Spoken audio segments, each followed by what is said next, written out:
He is 21 years old, and to finish He's still fourth. 21? Yeah, You're he's kidding. 21. Mm-hmm. Wow, okay. 21. Hey Shakis, welcome back to yet another video here. As you can see clearly, it is a bulk recording, so smash that like button and of course, subscribe to the channel if you've yet to do so. Now, for those who went into the comment section and answered, thank you so very much for playing the game.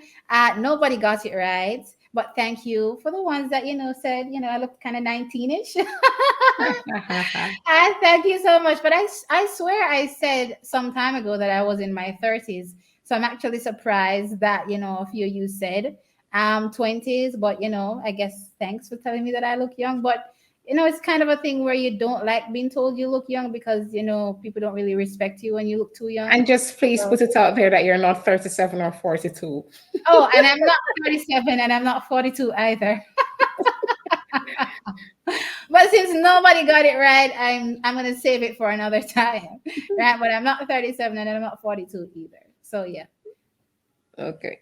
All right. So with that said, Trackies, today we're on to Oblique Seville. Now, Oblique Seville would have had a really, really fantastic season this year. He dipped below that magical 9-9 bar, sorry, twice, right? And big things were definitely in store for him. And he came out and he delivered, finishing fourth at the World Championship. So we think, for sure he had an absolutely amazing season. And we want to talk about that a little bit. So Tom, tell me your thoughts on, how he performed prior to the World Championships going in, and what you expect, in this 2023 season coming. I mean, because when you think about it, when you look back at one of our earlier videos that we did last year, we were one of those persons that recognized that Oblique would have a breakout year very soon. In fact, we said that he would have his breakout year this year, and he did. He did have a breakout season. So back to that, we got to see him run 986, a huge personal best, right? And persons everyone in Jamaica who believes in Oblique knew that this time there was more to come, and It was we legit. know that Oblique was Yeah. legit, and we knew that he was special. Although there was talk around the world that where did this time come from? And then we Similar to saw the him whole boat follow. thing. Right, so we saw him follow it up at the national trials, running 988 at the World Championships. We saw him it's nice in that 9-9 bracket, running a 990 and then the two other 9-9s. Fourth place finish. Fourth place. He is 21 years old, and to finish He's still fourth. 21? Yeah, You're he's kidding. 21. Mm-hmm. Wow, okay. 21. And for him to be 21, born March 16th, 2001. So, yes, for him to be 21 and finishing fourth at the World Championships, it's well done. So, very well done season. I would have wanted to see more races from him this season. He did end his season somewhat abruptly after the World Championships. On his social media page, he cited, the schedule being jam packed with 3 championships and just an overall tight schedule.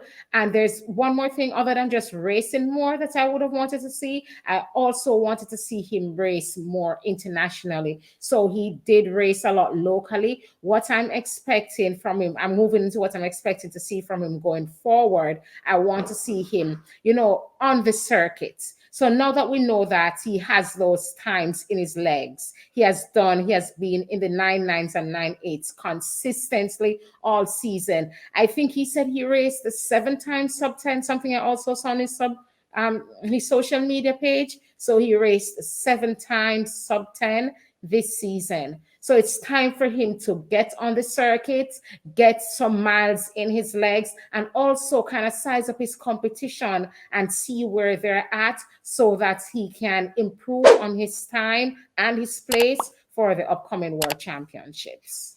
Yeah, I will definitely echo that somewhat. And check is it might be a bit strange for us saying one, that he had such a fantastic season, but you know what? There's always better. You have to be always looking for better in yourself or where you can improve. And that's pretty much how we look at our athletes, right? Individually, we look at them and say, hey, this could be better kind of thing. So for me, Oblique Seville this season, as I said, for one, I had him actually finishing third at the World Championship, as many may know from previous videos that I would have had him placing third. Narrowly missing that third spot at the World Championships. What I thought after the World Championships, so for me, I think everything was going good. But something I noticed last season into this season was that he needed some more experience, right? And I thought after he dipped below that 9-9 barrier, he would have tried to get some experience on the international stage. Run against some of the same athletes you may face at the World Championships to just prepare you mentally for that challenge, right? But that didn't really happen. But I was like, you know what? It's not a must kind of thing. And he went to the World Championships. And I remember coming out of that, my takeaway was that it's not that he wasn't fast enough.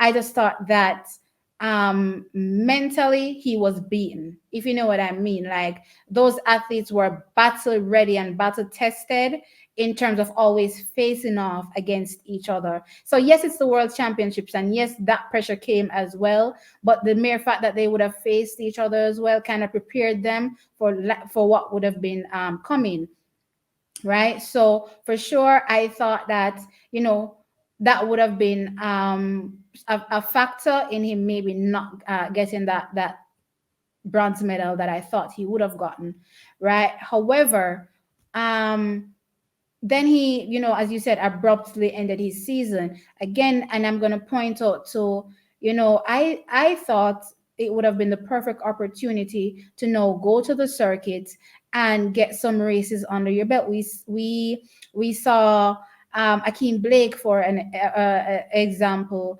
going out and really getting whether or not you're winning, just feeling what it's like to run against these top athletes, across the world.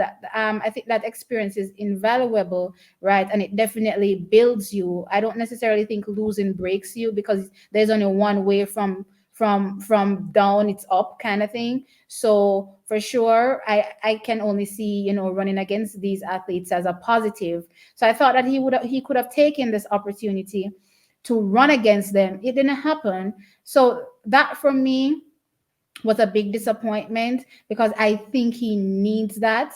Chakis, you can tell me in the comment section, what you think about this whole experience and if it matters, yes or no. For some athletes, I think it doesn't, but for him, I just get the vibe that he needs that to be battle tested kind of things, to run against some more people. So for 2023 though, I just see him solidifying himself in that 9-8 range, right? But I really want to see him run some more internationally, run against the guys that you will be trying to snatch gold from.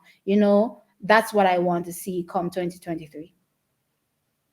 Okay, so track is right. So I guess that sums it up. So again, so from TXC Track Time, we're looking to see less local development meets. You are developed oblique, more international. No, more, yeah. the development means serve their purpose, right? Because They remember, do.